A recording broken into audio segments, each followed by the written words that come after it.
Artemis 2, a primeira missão tripulada à Lua depois de décadas. Rafa Jacaúna, existe uma fake news muito comum para essa galera que acredita que o homem nunca foi à Lua. Lá vem. Que é, eles falam, mas se lá com a tecnologia da década de 60 eles conseguiram ir pra Lua, por que eles nunca voltaram? Os americanos, né? Nós, as pessoas. Não, nós não americanos, nós não somos americanos, enfim, mas os seres humanos, por que eles nunca voltaram pra Lua? E a questão é que, sim, eles voltaram, várias vezes, inclusive. Houveram várias expedições pra Lua, só que é um projeto caro, você fazer isso, é um projeto caro, arriscado, que você tá arriscando vidas ali das pessoas que você tá mandando, pode dar todo tipo de problema.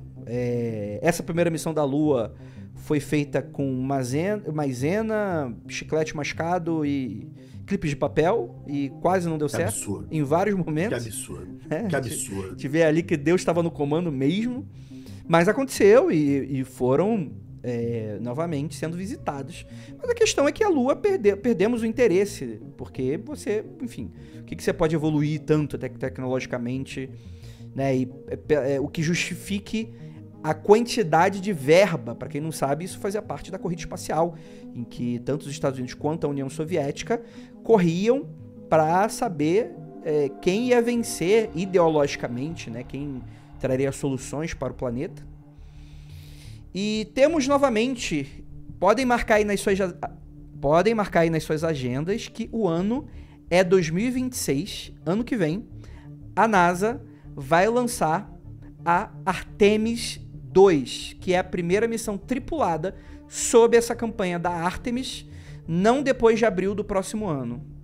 Tem uma antecipação aí, que segundo algumas fontes ela poderia ser lançada dia 5 de fevereiro, então temos aqui alguns meses só de diferença, pouquíssimo tempo, já tá aí. E era uma data que estava planejada para abril do ano que vem, foi para fevereiro. Deve ser porque eles não querem lançar junto com GTA 6. Só adendo aí. Que isso tudo pode mudar meses, tá? Porque dependendo dos testes, dependendo de como vai, tudo pode mudar em 6 meses, um ano, o cronograma. Porque nem, por exemplo, o foguete aí do Elon Musk fez outro teste aí e ele falhou novamente antes de voar, então já atrasou o cronograma do Elon Musk de novo em 8 meses, um ano. Então a mesma coisa vale para a NASA, né?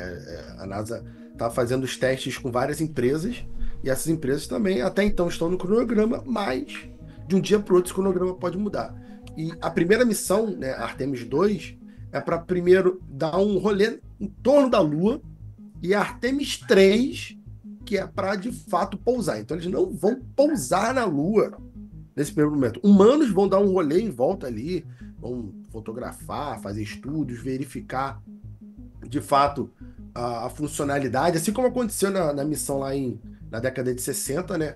E depois de mais alguns meses, depois que tudo der certo na Artemis 2, aí sim a Artemis 3 vai ser a missão que vai pousar na Lua e retornando o ser humano à Lua. E eu acho que uma coisa que também implicou muito para o fim das missões, além de ser muito caro, como o André falou, é que a gente tinha uma limitação tecnológica do que fazer na Lua na década de 70. Hoje a gente já tem tecnologia suficiente para pensar numa base fixa, né? Que é a ideia mais lógica quando a gente está falando sobre colonização espacial, pessoal. Desculpa aí quem é fã do Elon Musk, apesar que se tu escuta o Mundo Freak, tu já está acostumado com a gente dar uma criticada periodicamente nele aqui, mas é loucura, completamente loucura o Elon Musk vender a ideia de viajar diretamente para Marte. E que essa viagem tripulada iria durar, tá? Todo mundo que for para Marte no foguete do Elon Musk ou vai morrer na ida ou vai morrer depois lá, porque não vai ter estrutura para deixar as pessoas vivas. E o primeiro passo lógico disso seria justamente ir para Marte a partir da Lua. Investir em bases lunares para você testar todo tipo de emergência que possa ter na Lua, que já é uma emergência grave, mas ao menos você vai estar a poucos dias do resgate do planeta Terra. Se você tiver emergência em Marte, você vai morrer, porque você está a anos de um resgate, né? Então, a lógica que os Estados Unidos nesse ponto está pensando é justamente uma base na Lua, onde você vai desenvolver novas tecnologias, pensar em novas coisas, descobrir novos problemas, e a partir da Lua você mandar um foguete para Marte, que seria muito mais prático e muito mais barato do que um foguete gigantesco, colossal, partindo direto da Terra. Então essa é uma missão com muita pretensão, e as perspectivas assim, de desenvolver uma base plenamente na Lua e tal é para os próximos 10 anos, né? Dentro de 10 anos, dentro de talvez 10, 15 anos você ter uma base onde possa inclusive receber turistas. Perfeito, perfeito. Eu acho que cabe a gente falar que isso lida direto com duas teorias da conspiração super famosas. Primeiro, o homem nunca foi pra Lua, então estamos voltando pra lá, aparentemente. E a Terra é plana. Então, será que um terraplanista que voa pra uma base lunar, ao olhar pra Terra, se convença que a Terra é esférica? Cara, eu tenho a teoria, eu tenho uma teoria não, tenho uma ideia que um terraplanista que, que eventualmente entre no foguete e viaje, primeiro, ele não vai mudar nada sobre a opinião da Terra plana, porque todo mundo vai dizer que ele foi comprado. Você foi comprado. Você só foi comprado pelo sistema. Se você discorda da galera, você foi comprado pelo sistema. E segundo, o próprio terraplanista, ele pode dizer que estava vivendo uma ilusão feita pelo governo. Se ele for muito, muito da bilola, ele vai falar, não, não. Aquela ali, eu olhei pela janela e a janela era uma tela. Você é doido? Você é pichuruco? Você é pichuruco? Você é pirulei? Eu estava vendo tudo por uma tela, tal, e aí o cara pode viajar muito mais. Certamente, assim como aquele terraplanista que há uns 2, 3 anos atrás, ele fez uma vaquinha, viajou para o norte do planeta, se eu não me engano, foi para o norte, acho que foi para o norte, viu a aurora boreal, e quando ele chegou lá e viu o sol da meia-noite, ele acreditou na Terra bola, né, na terra redonda, circular. E aí todo mundo falou que ele foi vendido, que ele foi comprado, que trocaram ele, que ele era um clone, que, né, quando ele foi para lá mataram de verdade, trocaram por um clone. Teorias estão aí para. E o cara, não, gente, eu me arrependo de ter falado isso realmente, não tem como não, tal, tal. Sempre as adaptações sempre vão acontecer, né? O pessoal vai fazer as acrobacias claro, mentais. claro. As pessoas precisam justificar aí. Vamos então para a pauta da semana, Rafael Jacaúna. Vamos falar deles. Vamos lá. Não, antes de falar da pauta da semana, deixa eu te perguntar, Andrei, sobre Pergunte. a coleção da Lua aí.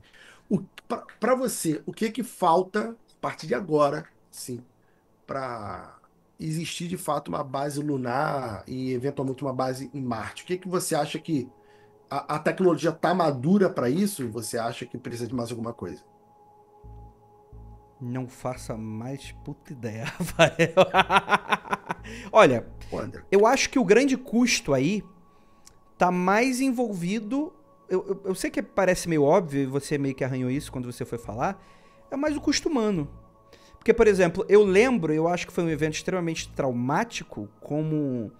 Eu não lembro qual missão era para falar aqui, né? Essa galera que é mais nerdola de lançamento de Apollo foguete, 13? né?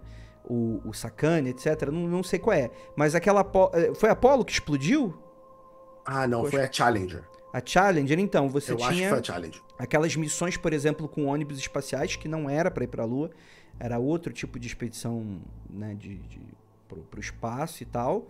E foi uma tragédia horrenda, assim, né? Porque para além de não ter dado certo o lançamento explodiu com muita gente assim, enfim, né? O ônibus espacial não deve dar muita gente.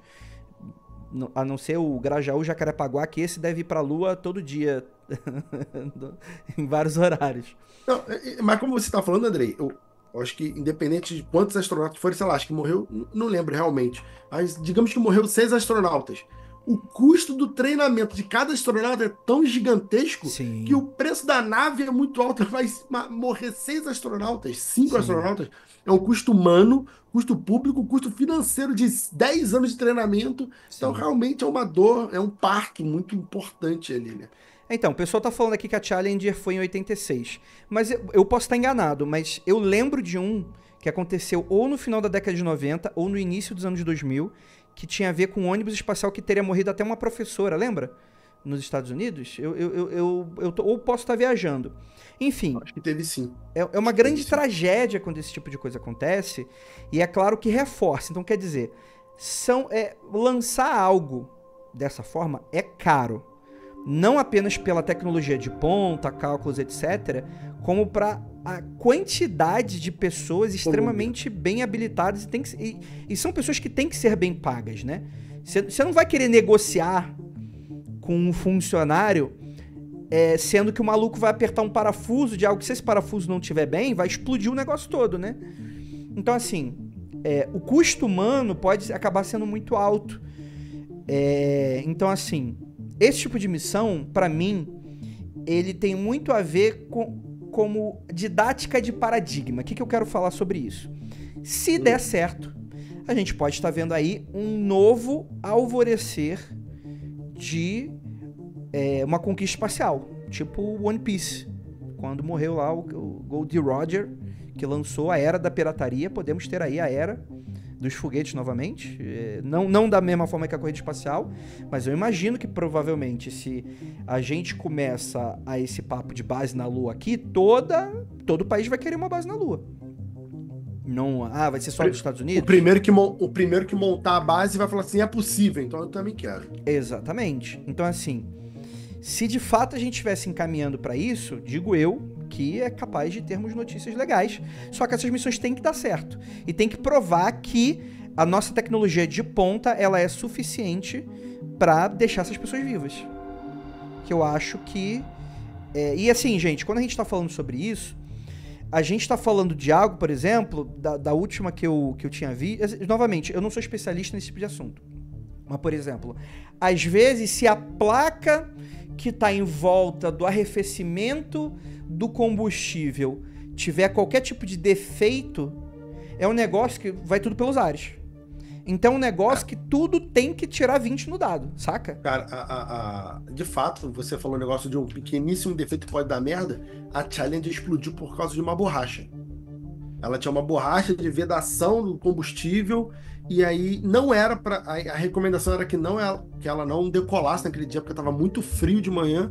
O pessoal botou ela para decolar e aquela borracha, por estar frio, ou sei lá, alguns graus abaixo do limite recomendado, ela ficou dura, vazou combustível, ela explodiu no céu quando estava decolando. Então, era uma peça, literalmente, se eu não me engano, ela custava 10 centavos a peça. 10 centavos. E foi a tragédia gigantesca, né?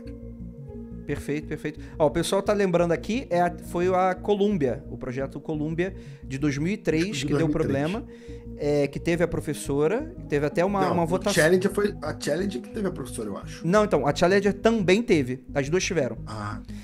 Então não pode mais levar professor pro espaço. Então, essa é a questão, professor não tem paz, bicho. Professor, é isso aí, não tem paz. E teve uma Columbia também que explodiu na volta, então assim... É complicado. O pessoal quer levar professor aí, o professor explode. A Challenger explodiu indo e a Columbia explodiu voltando. Perfeito. E a Columbia enterrou o programa do ônibus espacial. Depois da Columbia, o pessoal falou assim: chega! Pô, pior que eu achava o ônibus espacial tão bonito. Eu achava legal o projeto. Uma ideia estético. Promissora. Sim. Só para complementar, eu acho que isso que você falou é muito importante aí desse investimento, dessa ousadia, mas eu acho que faltam duas coisas para nossa, assim, detalhes, mas duas coisas principais para nós, seres humanos, realmente começarmos a desbravar o nosso sistema solar, principalmente. Uma nova forma de propulsão, algo que seja mais rápido do que temos hoje. Isso aí talvez demore até mais, tá? Mas esse segundo a gente já está muito mais próximo. Eu já consigo ver na próxima década isso acontecendo, que é a automação, tá? Isso o que é, como você disse, o custo humano é muito alto, então você levar seres humanos para a Lua e na Lua eles terem que montar uma base é muito perigoso para o ser humano. Agora, se você vai para a Lua, leva uma dúzia de robô, 2 dezenas de robô, e esses robôs fazem a maioria dos trabalhos pesados, você tem uma exposição humana muito menor às intempéries ali, fora das roupas espaciais e tudo mais. A mesma coisa em Marte. Você pode mandar foguetes para Marte, esses foguetes vão chegar em Marte, e dentro desses foguetes vai ter um pequeno exército de robôs. E esses robôs vão construir toda a estrutura básica para quando nas próximas vezes os seres humanos chegarem, já ter essa estrutura básica pré-montada. Então acho que essa segunda parte a gente está muito mais próximo, né? Acho que na próxima década os robôs já vão estar nesse nível adequado. Em contrapartida, a produção, essa nova forma de combustível ou de propulsão, a gente ainda está engatinhando ainda, né? Mas a parte da automação a gente está bem avançado. Perfeito, perfeito. Quem sabe numa próxima a gente chama um especialista para falar sobre isso, conheço alguns, que com certeza... É que, sendo bem honesto, eu acho um papo muito chato. Esse negócio de... Eu acho maneiro. Eu acho que o conceito é legal, mas aí fica naquele... aí fica... E se... Mas eu acho legal. Não, é tipo Fórmula 1. O conceito é legal, mas é um saco assistir. É uma porra, isso aí, infelizmente. Inclusive, essa pauta aqui da viagem espacial foi enviada pela Sabrina, porque os ouvintes escolheram. Então o Olha André está aí. falando mal de você, ouvinte. Beijo aí pra Sabrina. E aliás, galera, mandem pra gente notícias, viu? Mandem na DM do Rafael Jacaúna. Encham Oi? ele de notícias. Jaca Freak, Jaca com K, né? Jaca Freak no Instagram. Encham ele de Reels e TikToks, que ele vai adorar. Mandem pra Faz gente. isso não. Faz isso não. Manda, principalmente os da Virgínia, que o Rafael se inspira Não! pra... Aí, na moral, eu te zoei no bagulho de nego te pegar na festa, tu tá me zoando agora pra nego, o pessoal me encher de mensagem, né? Tá certo. Olho por olho, dente por dente. Tá tudo certo. Perfeito, perfeito.